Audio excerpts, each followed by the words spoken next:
India TV YouTube channel को subscribe करें और बेल आइकन दबाएं।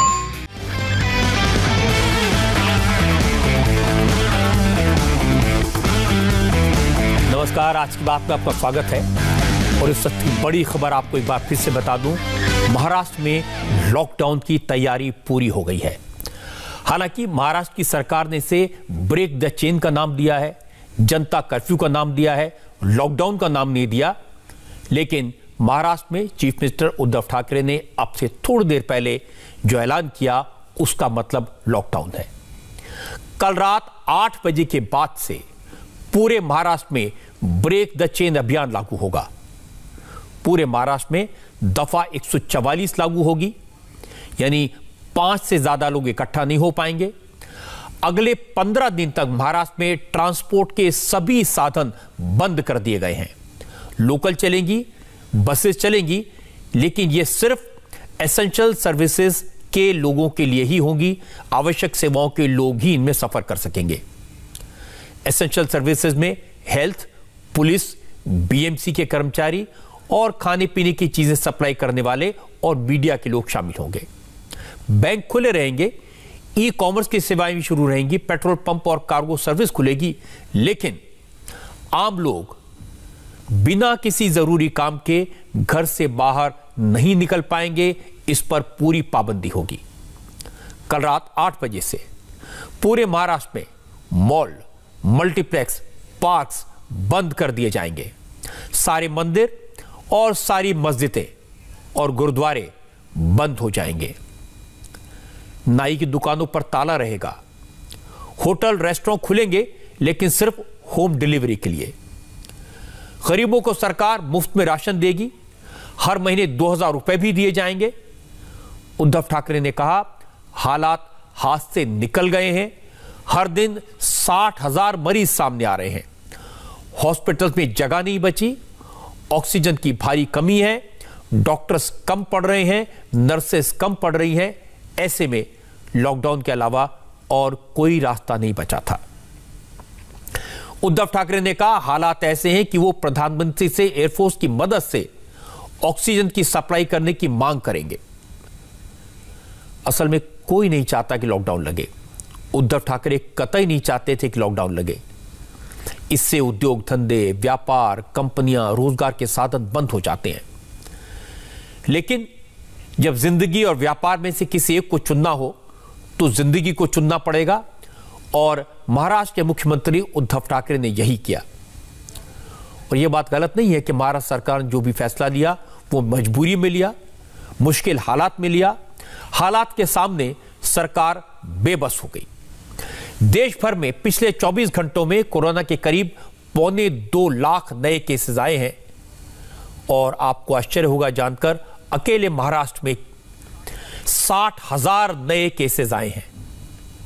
यानी महाराष्ट्र में कोरोना अब काबू से बाहर है, किसी की बस में नहीं है।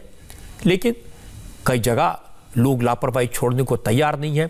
सिस्टम जवाब दे रहा है। हॉस्पिटल भरे पड़े हैं, ऑक्सीजन की कमी है।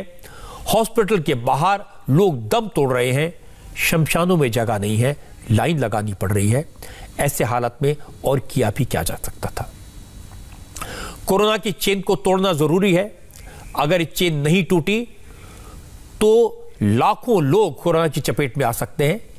इसीलिए जो उपाय समझ में आया वो है लॉकडाउन। चाहे आप उसे लॉकडाउन का नाम ना दें, उसे जनता कर्फ्यू कहें, लेकिन लॉकडाउन से लोगों की जान बचती है, कोरोना की चेन टूटती है। उद्धव ठाकरे ने आज वही किया, लेकिन नाम बदल दिया। लॉकडाउन के बजाय इसे ब्रेक द चेन का नाम दिया। जे निर्बंध आहेत ते असे आहेत की उद्या संध्याकाळपासून आपण ब्रेक द चेन म्हणजे ही शृंखला तोडायची, आपल्याला तोडावीच लागेल। आणि ती तोडण्यासाठी आपण राज्यात 144 कलम लागू करतो आहोत। म्हणजेच आजपर्यंत ही दिवसा जमावबंदी आणि रात्री संचारबंदी असं होतं, तरी रात्री जमावबंदी करत होतो। आता मात्र आपल्याला पुढचे किमान 15 दिवस राज्यामध्ये संचारबंदी लागू करावी लागत आहे। अनावश्यक येणं जाणं हे आपल्याला आता पूर्ण बंद, मी टाळणं म्हणत होतो, आता ते पूर्ण बंद करावं लागणार आहे। कोणत्याही व्यक्तीला अतिआवश्यक काम किंवा योग्य कारण नसेल तर घराबाहेर आपण आता पडू द्यायचं नाही आहे. मी तर विनंती करतोय की हे मी नियम सांगतोय, पण मला आपल्याकडनं उलटं पाहिजे की जसं एक शब्द आहे जनता कर्फ्यू, जनता ठरवते की नाही आम्हीच आता हे करणार किंवा हे करणार नाही, तसं तुम्ही ठरवायचं आहे की नाही ना आता तसं अनावश्यक काही काम आणि आहे ना बाहेर संकट, तर मग मीच कारण नसताना घराबाहेर पडणार नाही. आइए सीधे मुंबई चलते हैं और हमारे साथ हमारे संवाददाता राजीव सिंह, दिनेश मौर्य और राजेश कुमार हैं. राजेश, सबसे पहले मैं आपसे जानना चाहता हूं, जो उद्धव ठाकरे ने ऐलान किया, उन्होंने लॉकडाउन शब्द का इस्तेमाल नहीं किया, इस शब्द को अवॉइड किया, लेकिन आपको क्या लगता है? मुझे तो लगा ये है तो लॉकडाउन नहीं बल्कि उससे कुछ ज्यादा सख्त है.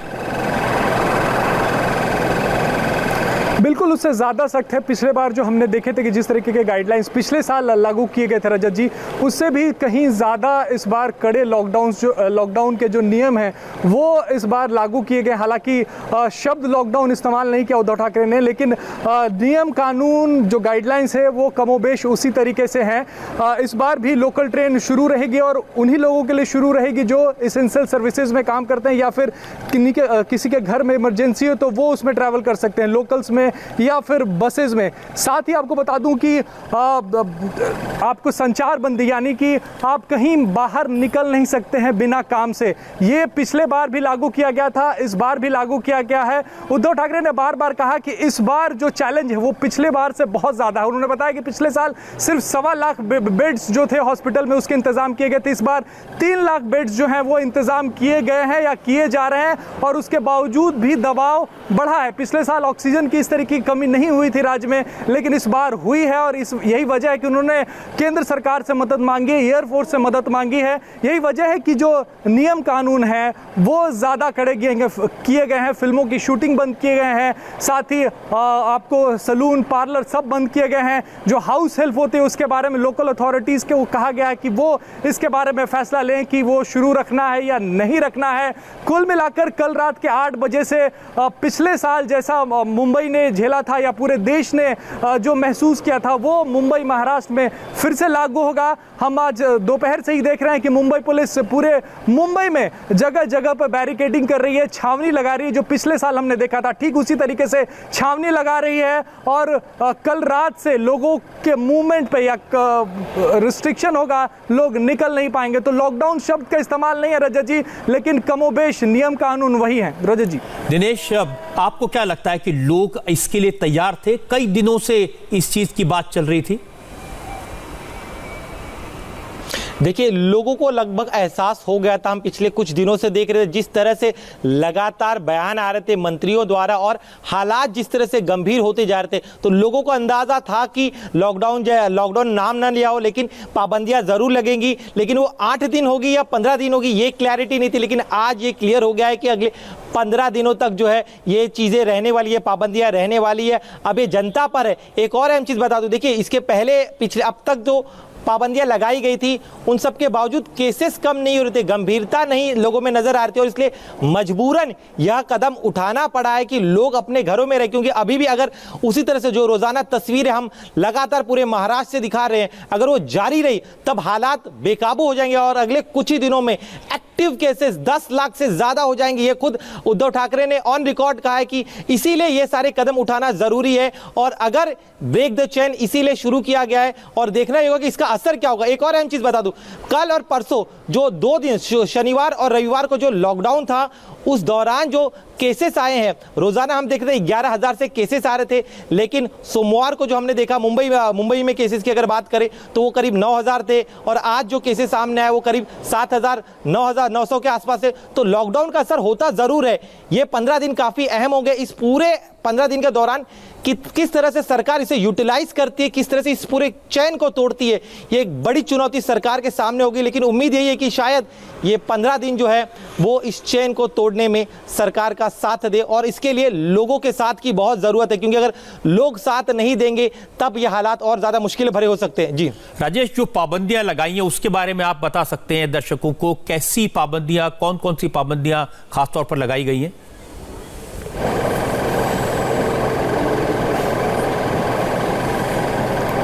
देखिए, लोग घरों से नहीं निकल पाएंगे, बिना काम नहीं निकल पाएंगे घरों से। अगर बहुत ज़्यादा ज़रूरी है तभी वो घरों से निकल सकते हैं। साथ ही लोकल ट्रेन में आप सफ़र नहीं कर सकते। अगर आप सफ़र करते पाए गए और आप किसी ज़रूरी काम से नहीं जा रहे हैं, यानी कोई इमरजेंसी नहीं, तो 1000 रुपया आपको फाइन देना पड़ेगा। साथ ही ये भी इस गाइडलाइन में साफ कहा गया है कि आप जब घर से निकलें तो ज़रूरी जो है वो आप अपनी आइडेंटिटी प्रूफ लेके निकलें। काफ़ी पाबंदियां हैं रजत जी। धीरे धीरे जो है वो लोगों को तैयार किया जा रहा था। पिछले तकरीबन 10 दिन से उद्धव ठाकरे लगातार इस बारे में बात कर रहे थे। लोगों को इशारे में ये बात कह रहे थे कि लगातार एक्टिव केसेस की संख्या जो है वो राज्य में बढ़ रही है। आज स्थिति है कि 6 लाख के करीब में एक्टिव केसेस जो हैं वो पहुंच रहे हैं, और यही वजह है कि उद्धव ठाकरे ने ये बड़ा फैसला लिया है। 60,000 पिछले 24 घंटों में 60,000 एक्टिव केसेस पूरे महाराष्ट्र में पाए गए हैं। मुंबई की हम बात करें तो तकरीबन 10,000 के करीब में केसेस जो हैं वो लगातार पाए गए हैं। यही वजह है कि उद्धव ठाकरे पिछले 8 दिनों से लोगों को इशारा कर रहे थे, बता रहे थे कि आप मास्क पहनिए। राजेश, लगता है कि कोई ऑप्शन नहीं था उद्धव ठाकरे के सामने, जो केसेस आप बता रहे हैं उसके हिसाब से। राजेश, आपसे मैं जानना चाहता हूं कि आफ्टर ऑल लॉकडाउन लगेगा तो इसका सबसे ज्यादा असर गरीब लोगों पर होगा। जो लोग रोज कमाते हैं, खाते हैं, उन पर असर पड़ेगा। तो उनके लिए कुछ ऐलान किए गए हैं, उनके लिए कोई तैयारियां की गई हैं? उद्धव ने जो कुछ बोला वो मराठी में था, अगर आप समझा सकें।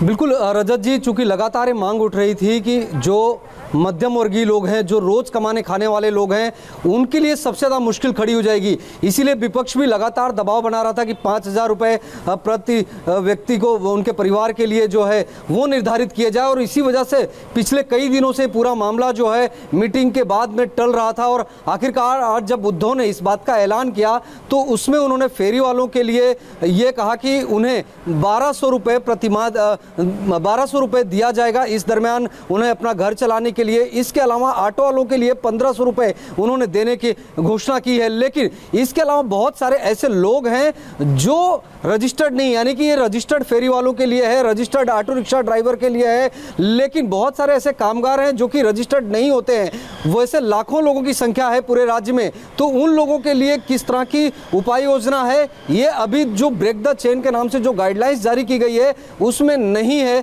शामिल किया गया है। क्योंकि जो लोग रजिस्टर्ड हैं उन्हें तो उनकी संस्थाओं के जरिए सरकार जब कोऑर्डिनेशन करेगी तो मदद मिल जाएगी। लेकिन जिस तरह की मांग की गई थी कि 5,000 रुपये दिए जाए, उसकी अपेक्षाकृत ये पैसे बेहद कम है। इस पर भी शायद आने वाले दिनों में सवाल जरूर उठे। जी, राजीव, दिनेश और राजेश, आपका बहुत बहुत शुक्रिया। असल में आपका जो चैलेंज है, जो चुनौती, वो तो अब शुरू होगी और कल रात 8 बजे से बहुत बड़ी चुनौती आपके सामने है। लेकिन महाराष्ट्र के लोगों को एक बार फिर से बात बता दूं, जो हमारे रिपोर्टर्स ने पूरी जानकारी दी है।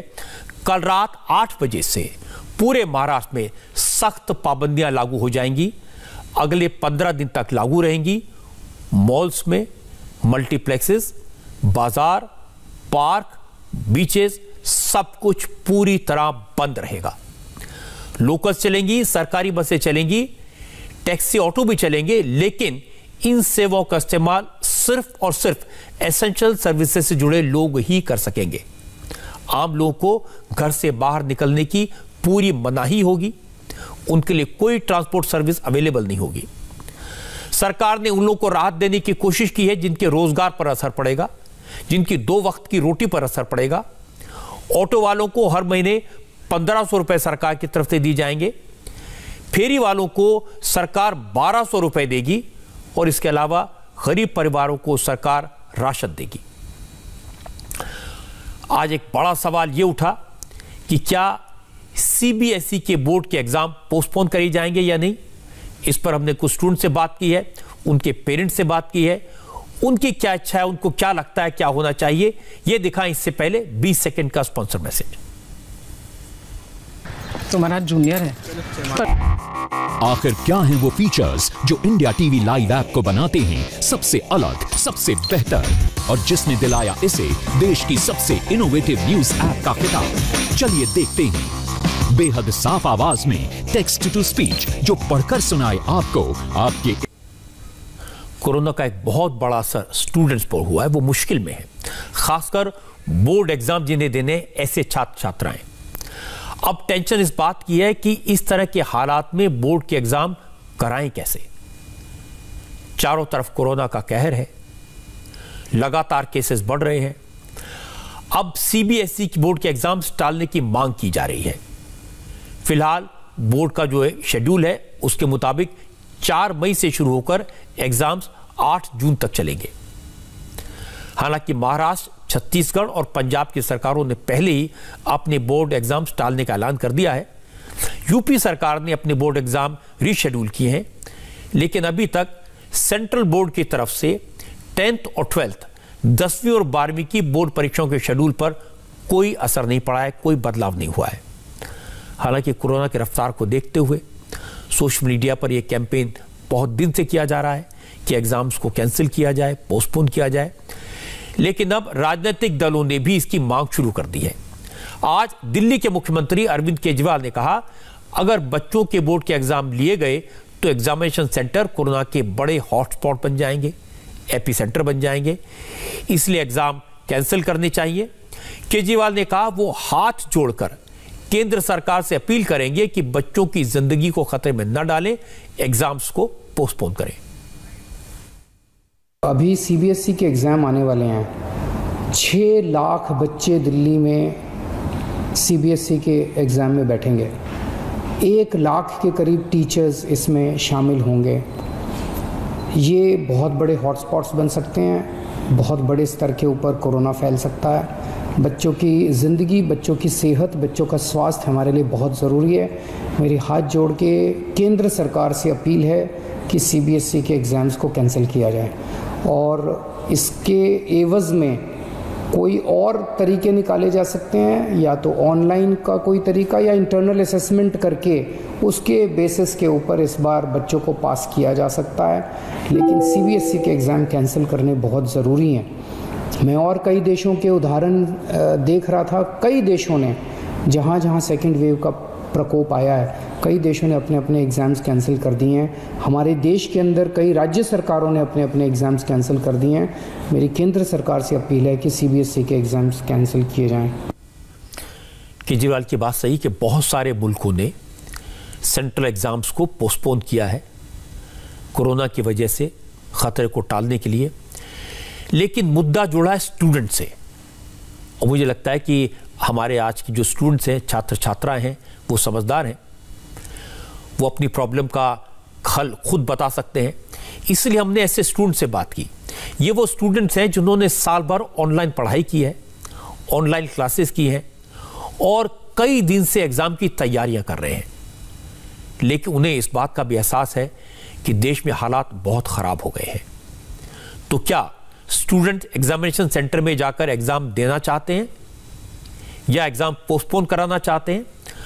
तो हमने मुंबई में, भोपाल में, लखनऊ में, जयपुर, अजमेर, कई शहरों में स्टूडेंट से बात की। तो सबसे पहले हम आपको बताता हूं कि मुंबई के स्टूडेंट क्या कहते हैं, क्योंकि सबसे ज्यादा कोरोना के केसेस तो मुंबई में आ रहे हैं। मुंबई है जहां पर कल शाम से लॉकडाउन लगेगा, पाबंदियां लगेगी।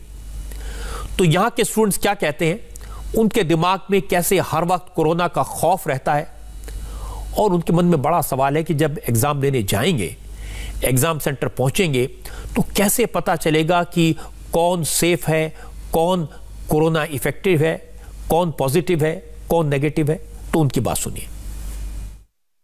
दिक्कतें सर तो बहुत है, वैसे देखा जाए तो हमें पूरा साल ऑनलाइन एजुकेशन मिला है, सो हमें आदत भी नहीं है पेपर लिखने की।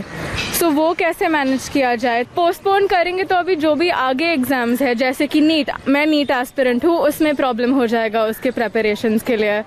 सो हाँ, अगर इंटरनल असेसमेंट ऑप्शन हो सकता है तो वो बहुत अच्छा होगा और सबके लिए इजी होगा। एग्ज़ाम लेने के लिए हम लोग को सेंटर पे बुलाया है। सेंटर पे बुलाया है 2 आवर्स बिफोर, तो हमें मास्क पहन के रहना है। एटलीस्ट वहाँ जाना है 2 आवर्स बिफोर, फिर एग्ज़ाम देना है 3 आवर्स टू 3.5 आवर, फिर रिटर्न घर आना है। एटलीस्ट 8 आवर्स टू 6 आवर्स तो जाएंगे। कैसे स्टूडेंट मास्क पहन के रह सकते हैं? और कोविड सिचुएशन, एग्ज़ाम देकर एग्ज़ाम में कौन कौन कहाँ से आया, किसी को पता ही नहीं चलता कि कोविड कैसे लगा है। एग्ज़ाम देके हम लोग रिटर्न जब घर पे जाएंगे, पता कैसे चलेगा? फैमिली को कभी हो गया फैमिली की कैसे रिस्क ले सकते हैं? घर पे ग्रैंड पेरेंट्स है, मम्मी डैडी है, छोटे भाई बहन है, उन लोगों को कभी हो गया कौन मतलब फाइनेंशियली भी और ये सब में कौन मदद करेगा? दिक्कत ये बात की है कि प्रिपरेशन लाइक पूरा साल पढ़ाई ऑनलाइन हुआ है एंड जब घर से पढ़ाई हो सकती है तो एग्जाम्स भी घर से क्यों कंडक्ट नहीं किए जा सकते? जैसे स्टूडेंट को अपने करियर की चिंता है, छात्र छात्राओं को इस बात की चिंता है कि उनका आगे क्या होगा, पेरेंट्स को बच्चों की ज़िंदगी की फिक्र है। ज़्यादातर माता पिता बच्चों को एग्ज़ाम के लिए बाहर नहीं भेजना चाहते। सबका कहना है कि या तो एग्ज़ाम कैंसिल हो जाए या फिर ऑनलाइन एग्ज़ाम हो जाए। कुछ पेरेंट्स तो यहाँ तक कहा कि भले ही 1 साल बर्बाद हो जाए लेकिन अपने बच्चों को एग्ज़ाम सेंटर पर भेजकर उनकी ज़िंदगी खतरे में नहीं डालेंगे। बच्चे लोग तो एक साथ में मिलेंगे, एक साथ में छूटने वाले। बोर्ड एग्जाम्स ऐसा है कि ऑनलाइन ले लोगे तो फिर बेटर होगा कि बच्चों के लिए भी वो लोग भी सेफ होंगे और जो शायद जो प्रॉब्लम अभी बढ़ रही है तो उसके हिसाब से मेरा सिचुएशन ये है कि ऑनलाइन ले लो तो मोस्ट बेटर। वैसे भी वैक्सीनेशन जो है वो 18 साल के नीचे के लोगों को है नहीं, बच्चे लोगों को तो है नहीं। ये सब 18 साल के कम उम्र के बच्चे 10वीं के हो या 12वीं के हो। तो हिसाब से ऐसा लगता है कि भाई उन लोगों को अगर हम लोग ऑनलाइन ले ले, इंटरनल असेसमेंट में उनका अगर एग्ज़ाम ले ले तो काफ़ी अच्छा रहेगा। अगर दोनों नहीं है मंजूर तो फिर उसको कैंसिल करें तो अच्छा है। कि ultimately I mean life is more important ultimately. तो हमने तो ये सोचा है भैया 1 साल वेस्ट हो तो ठीक है, ऑफलाइन मतलब कहाँ से जाएंगे इतने क्राउड में बैठने के लिए? It doesn't make sense. Mumbai के छात्र छात्राओं से उनके पेरेंट्स जब ने बात की थी तब तक उद्धव ठाकरे के लॉकडाउन का ऐलान नहीं हुआ था, लेकिन सबको अंदाजा था क्योंकि सब जानते हैं कि कोरोना का सबसे ज्यादा कहर महाराष्ट्र में है, मुंबई में है, महाराष्ट्र के बड़े बड़े शहरों में है। तो महाराष्ट्र की सरकार ने अपने बोर्ड एग्जाम पोस्टपोन तो कर दिए हैं लेकिन नई डेट क्या होगी ये अभी नहीं बताया। अब उत्तर प्रदेश का हाल देखते हैं। यहां पर सरकार ने अपने बोर्ड एग्जाम का नया प्लान बना दिया है। पहले यूपी बोर्ड के एग्जाम 24 अप्रैल से होने थे लेकिन इन्हें करीब 2 हफ्तों के लिए टाल दिया गया है। अब यूपी बोर्ड के एग्जाम 8 मई से होंगे। यूपी के एजुकेशन मिनिस्टर दिनेश शर्मा ने बताया कि सरकार एग्जाम ड्यूटी पर लगे टीचर्स का वैक्सीनेशन करवाएगी। इसके साथ ही उन्होंने स्टूडेंट से भी अपना अपना कोरोना टेस्ट कराने की अपील की है। जहां तक सीबीएसई के बोर्ड के एग्जाम का सवाल है तो दिनेश शर्मा कह रहे थे कि इस बारे में आखिरी फैसला केंद्र सरकार करेगी, सेंट्रल बोर्ड करेगा। सीबीएसई बोर्ड की परीक्षा का दायित्व केंद्र सरकार, भारत सरकार की शिक्षा मंत्रालय का है। वो निश्चित रूप में गुण दोष के आधार पर जो भी निर्णय लेंगे वो पूरे देश के परिप्रेक्ष्य में लेंगे। लेकिन उत्तर प्रदेश में जो हमारी परीक्षाएं थी 24 अप्रैल से थी, उनको हमने 8 मई से किया है और हमारी कोशिश ये है कि जो लगे हुए टीचर्स हैं जो ड्यूटी पे जाएंगे उनका एक तो हम वैक्सीनेशन करा दें, दूसरे उनका हम सबका कोविड टेस्ट जो है जांच उनकी भी करा दें और जो विद्यार्थी होंगे उनको भी हम अपील करेंगे ज़्यादा से ज़्यादा लोग अपनी जांच को करवा लें। लेकिन पिछले 1 साल के दौरान हमने कोरोना का जो उतार चढ़ाव देखा है, जिस तरह से बार बार तस्वीर बदल जाती है, उसके बाद कहना बहुत मुश्किल है कि यूपी सरकार की ये प्लानिंग काम आएगी भी या नहीं। और ये मैं इसलिए कह रहा हूं क्योंकि यूपी में, उत्तर प्रदेश में पिछले 24 घंटे में कोरोना के 18,000 से ज्यादा नए केसेस सामने आए हैं और 85 लोगों की मौत हुई है। हालात लगातार बिगड़ रहे हैं, बेकाबू होते जा रहे हैं। तो हो सकता है कि 8 मई के बाद भी उत्तर प्रदेश में बोर्ड के एग्जाम्स को और टालना पड़े। यह बात सही है कि कोरोना जिस रफ्तार से बढ़ रहा है, जो हालात हैं, उनमें स्कूलों में लाखों स्टूडेंट्स को बुलाकर एग्जाम लेना खतरनाक हो सकता है। लेकिन ऐसे स्टूडेंट्स भी हैं जो कहते हैं कि एग्जाम को पोस्टपोन करने से या फिर एग्जाम कैंसिल करने से नई तरह की प्रॉब्लम खड़ी हो सकती हैं। मेरे ख्याल से एग्ज़ाम्स होने चाहिए। जो भी हम लोगों ने मेहनत करी है अभी 10th स्टैंडर्ड में, हम लोगों ने हमारा टाइम लगाया है पढ़ाई पे, तो वो वेस्ट नहीं जाना चाहिए। और 10th की जो मार्कशीट है, 10th की जो परसेंटेज है वो आगे जाके मैटर करती है। अगर हमें ऐसे ही प्रमोट कर दिया तो सिर्फ पासिंग मार्क्स मिलेंगे, और अगर हम पेपर देते हैं तो वो हमारी खुद की परसेंटेज बनेगी। तो आई थिंक होने चाहिए, और जो गवर्नमेंट है उसको कोविड प्रोटोकॉल में रखते हुए एग्ज़ाम्स लें ताकि बच्चों का फ्यूचर भी बना रहे और हम पेपर भी हो जाए। मेरा मानना है कि एग्ज़ाम्स कैंसिल नहीं करने चाहिए। देखिए, अब मुझे लगता है हमको कोविड के साथ रहना सीखना पड़ेगा। ये कोविड हम देख सकते हैं कि ये पिछले साल भी इसी टाइम पे ज़्यादा आया था एंड ये अब भी इसी टाइम पे ज़्यादा आया है। तो हम ये देख रहे हैं कि ये एक seasonal type of a thing बनता जा रहा है। तो नाउ आई थिंक कि we should live with COVID instead of avoiding it. Option दे देने चाहिए, जैसे ऑनलाइन और ऑफलाइन का दोनों के ऑप्शन दे देने चाहिए, ताकि बच्चों को जो सही लगे वो कर लें। ऑफलाइन आना सही लगे तो ऑफलाइन आ जाएंगे, ऑनलाइन करना है तो ऑनलाइन। ऐसे नहीं, मतलब एग्ज़ाम लेने चाहिए मेरे हिसाब से, भले ही सबका साथ में नहीं हो, जैसे 2 शिफ्ट में या 3 शिफ्ट में एग्ज़ाम ले तो वो बेटर होगा। कि खाली प्रमोट कर लेंगे तो उस बैच का तो कुछ फ़ायदा होगा नहीं, ना ही कॉलेज में जा पाएंगे। और कॉलेजेस भी ऐसे एप्लीकेशन बेस्ड, मतलब खाली अगर स्कूल प्रमोट कर लेगा तो उस हिसाब से लेगा नहीं किसी को। ये आसान नहीं है तय करना कि स्टूडेंट को एग्ज़ाम देने दिए जाएं या नहीं देने दिए जाएं, कब देने दिए जाएं। इटली में, फ्रांस में, नेदरलैंड्स, नॉर्वे, जर्मनी, ऐसे करीब दर्जन देश हैं जहां पर इस साल एग्जाम्स को कैंसिल किया गया है। हमारे देश में भी कई राज्य सरकारों ने 1 से लेकर 9वीं तक, 1st से लेकर 9th तक और 11वीं क्लास तक के स्टूडेंट्स को अगली क्लास में प्रमोट कर दिया है बिना एग्जाम के। सीबीएसई ने भी 1ली से 8वीं क्लास तक के स्टूडेंट्स को बिना एग्जाम के प्रमोट करने का फैसला किया। मुश्किल है 10th और 12th के, 10वीं और 12वीं क्लास के बच्चों की, क्योंकि 10वीं और 12वीं में बोर्ड के एग्जाम होते हैं और ये हमेशा काउंट होते हैं। 12th के नंबर्स के आधार पर कॉलेज में एडमिशन मिलता है, इसलिए अगर सभी स्टूडेंट्स को प्रमोट किया जाता है, सिर्फ पासिंग मार्क्स मिलते हैं, तो मेरिट के आधार पर एडमिशन कैसे होगा, ये बहुत बड़ा सवाल है। और अगर बोर्ड एग्जाम पोस्टपोन किए जाते हैं तो फिर नीट और जी, ये जो कॉम्पिटिटिव एग्जाम्स हैं, ये कैसे होंगे, कब होंगे? तो ये बहुत सारे सवाल हैं जिनका जवाब खोजना पड़ेगा, क्योंकि ये तो सब मानते हैं कि कोरोना कब खत्म होगा कोई नहीं जानता। लेकिन एक बात यह है कि स्टूडेंट्स कोरोना के खिलाफ जंग में साथ दे रहे हैं। 1 साल से पाबंदियों के साथ घरों में कैद हैं, घूमने फिरने पर पाबंदी है और उन्होंने जमकर ऑनलाइन पढ़ाई की है, इसलिए उनके भविष्य को ध्यान में रखना बहुत जरूरी है। लेकिन ऐसे लोगों को क्या क्या रहे, ऐसे लोगों से कैसे डील करें जो खतरा सामने देख रहे हैं, उसके बाद भी गलती पे गलती कर रहे हैं। आस्था के नाम पे, धर्म के नाम पे, भगवान के नाम पे कोरोना को इनवाइट कर रहे हैं। इसकी कुछ डराने वाली तस्वीरें हैं, ये मैं आपको दिखाऊंगा एक ब्रेक के बाद। ये बात हम सब जानते हैं कि कोरोना इतनी रफ्तार से इसलिए बढ़ रहा है क्योंकि लापरवाही भी रफ्तार से बढ़ रही है और आने वाला 1 महीना बहुत मुश्किल का होगा, क्योंकि 1 महीने तक तरह तरह के धार्मिक उत्सव आ रहे हैं। आज बैसाखी है, पंजाबियों का बड़ा त्योहार है। महाराष्ट्र में गुड़ी पड़वा मनाई गई। आज से नवरात्र शुरू हो गए हैं और कल से रमजान का मुबारक महीना शुरू होगा। हरिद्वार में कुंभ चल रहा है।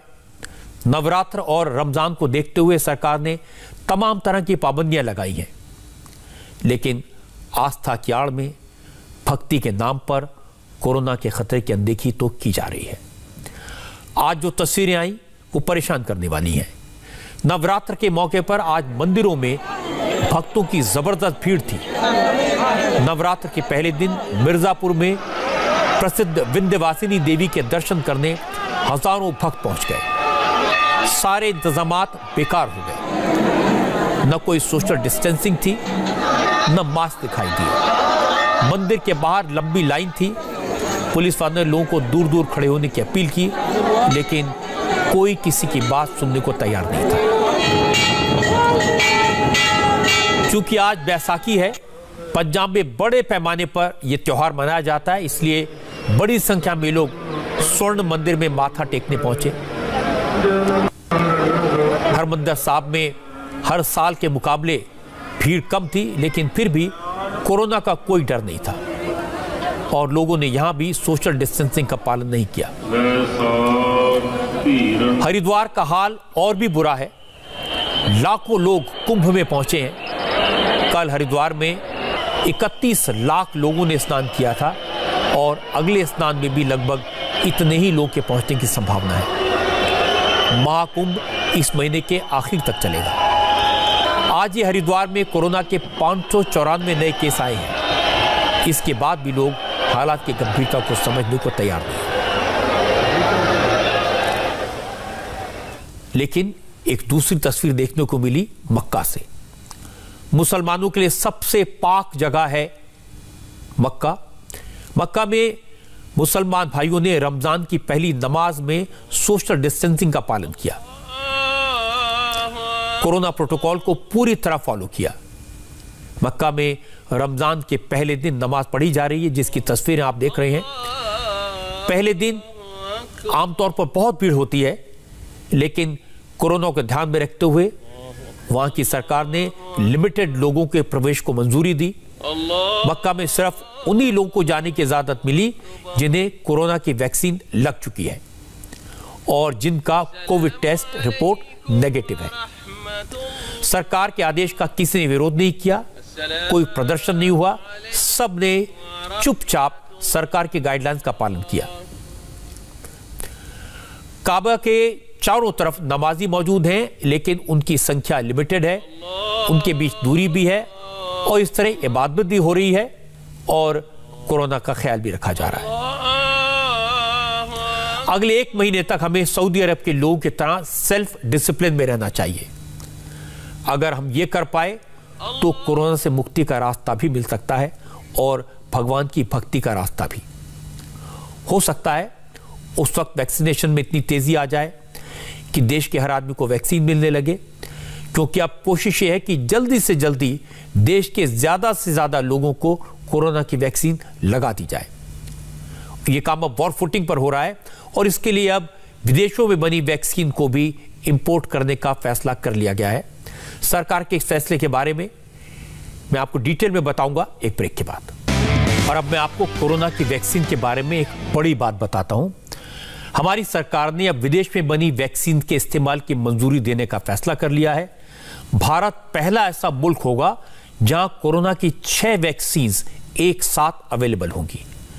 भारत में वैक्सीन की कमी ना हो, इसके लिए अब सरकार विदेशों में बनी वैक्सीन को सप्लाई की मंजूरी दे देगी और इस फैसले से Pfizer, Moderna, Johnson and Johnson की वैक्सीन भारत में मुहैया होगी। जो दवा कंपनी है उनके लिए अब विदेशी वैक्सीन को भारत में बनाने की मंजूरी लेना भी आसान हो जाएगा। सरकार ने इमरजेंसी यूज ऑथराइजेशन के प्रोसेस को आसान कर दिया है। अब नई विदेशी वैक्सीन को मंजूरी से पहले इस वैक्सीन की डोज सिर्फ 100 लोगों को दी जाएगी, फिर उन्हें 7 दिन तक मॉनिटर किया जाएगा और जो नई वैक्सीन भारत में आएगी उसके लिए जरूरी होगा कि उसे अमेरिका के food and drug administration, European medicine agency और उन देशों के मेडिसिन कंट्रोलर और WHO की मंजूरी मिल चुकी हो। आपको याद है इससे पहले भारत ने रूस की स्पुतनिक वी वैक्सीन को मंजूरी दे दी है। भारत में इसकी पहली डोज अप्रैल के आखिर में मिल सकती है। अभी आप जानते हैं कोवैक्सीन और कोविशील्ड 2 वैक्सीन लोगों को दी जा रही हैं और दुनिया में कुल मिलाकर इस समय 13 वैक्सीन है जिनका इस्तेमाल किया जा रहा है और भारत पहला ऐसा देश होगा जहां दुनिया की 13 में से 6 वैक्सीन लोगों को अवेलेबल होंगी। अगर 50% पॉपुलेशन का वैक्सीनेशन हो जाए तो हर्ड इम्यूनिटी डेवलप हो जाती है। ब्रिटेन में यह दिखाई दिया है। ब्रिटेन की सरकार ने लॉकडाउन लगाया, लोगों ने सोशल डिस्टेंसिंग का पालन किया, मास्क लगाया और वैक्सीनेशन भी हो गया। असर यह हुआ कि अब वहां पर कोरोना वायरस को लॉक करके लोगों को अनलॉक कर दिया गया है। सोमवार से ब्रिटेन में फेस्टिवल जैसा माहौल है। लंदन में 3 महीने के लॉकडाउन के बाद आउटडोर रेस्टोरेंट खुल गए हैं। यहां पर जिम, सैलून और बाकी दुकानों को भी खोलने की इजाजत दे दी गई है। ब्रिटेन की आबादी 6.5 करोड़ से ज्यादा है और वहां के 60% से ज्यादा लोगों को वैक्सीन की कम से कम 1 डोज लग चुकी है। इसलिए कोरोना इन्फेक्शन का डर कम हुआ है। इससे होने वाली मौतों में काफी कमी आई है। ब्रिटेन की तरह हम भी कोरोना को हरा सकते हैं। अगर हम सब मिलकर कोशिश करें तो इस पर काबू पाया जा सकता है। अगर सारे लोग 2 हफ्ते तक अपने आप घरों में रहें, बहुत जरूरी हो तो ही बाहर निकलें, अगर निकलना ही पड़े तो मास्क लगाएं। इतना करने से कोरोना की चेन 2-3 हफ्ते में टूट जाएगी, केसेस बढ़ना बंद हो जाएंगे। और हमने ये करके देखा है। 3 महीने पहले दिल्ली में एक दिन में 80-90 केसेस आते थे और आज 13,500। लेकिन अगर हम सब ने मिलकर कोशिश की तो फिर से ये केसेस वापस 80-90 तक पहुंच सकते हैं। अगर हमने अपने आप को घरों में रखा तो इतनी तादाद में लोग मरेंगे नहीं। शमशान घाट में लोगों को जलाने के लिए लाइनें नहीं लगेंगी। अगर हमने अपने आप को थोड़े दिन आइसोलेशन में रख लिया तो अस्पतालों में भीड़ नहीं होगी। उन लोगों को आईसीयू के बेड मिल जाएंगे जिन्हें इनकी सबसे ज्यादा जरूरत है। अगर आप चाहते हैं कि दिल्ली में, यूपी में, गुजरात में, महाराष्ट्र जैसे हालात ना हो, महाराष्ट्र की तरह वहां लॉकडाउन न लगे, तो खुद को घर पर रखने का फैसला लेना होगा। अगर थोड़े दिन अनुशासन में रह पाए तो मजदूरों का काम धंधा बंद नहीं होगा, उन्हें फिर अपने घर लौटने के लिए मजबूर नहीं होना पड़ेगा। अगर हमने कोरोना वायरस की चेन को तोड़ दिया तो स्टूडेंट्स फिर से स्कूल जा पाएंगे, एग्जाम टाइम पर होंगे और कुछ दिन बाद हम त्योहार भी मना पाएंगे। जिन देशों में नियमों का पालन हुआ, वैक्सीनेशन हुआ, वहां केसेस कम हुए हैं, मरने वालों की संख्या कम हुई है। हमारा देश इतना बड़ा है, बाकी मुल्कों से कंपेयर तो नहीं किया जा सकता, और इतना बड़ा देश है कि सबका वैक्सीनेशन होने में वक्त भी लगेगा। इसीलिए सेल्फ कंट्रोल सबसे ज्यादा जरूरी है। अगर हमें अपने आप को, अपने परिवार को बचाना है तो कुछ दिन घर में बंद रहने के अलावा, मास्क लगाने के अलावा और सोशल डिस्टेंसिंग के अलावा दूसरा कोई रास्ता नहीं। नमस्ते, मैं हूं मीनाक्षी जोशी। वीडियो और खबरों से अपडेट रहने के लिए India TV YouTube channel subscribe करें, बेल आइकन दबाना ना भूलें। जुड़े रहें इंडिया टीवी के साथ।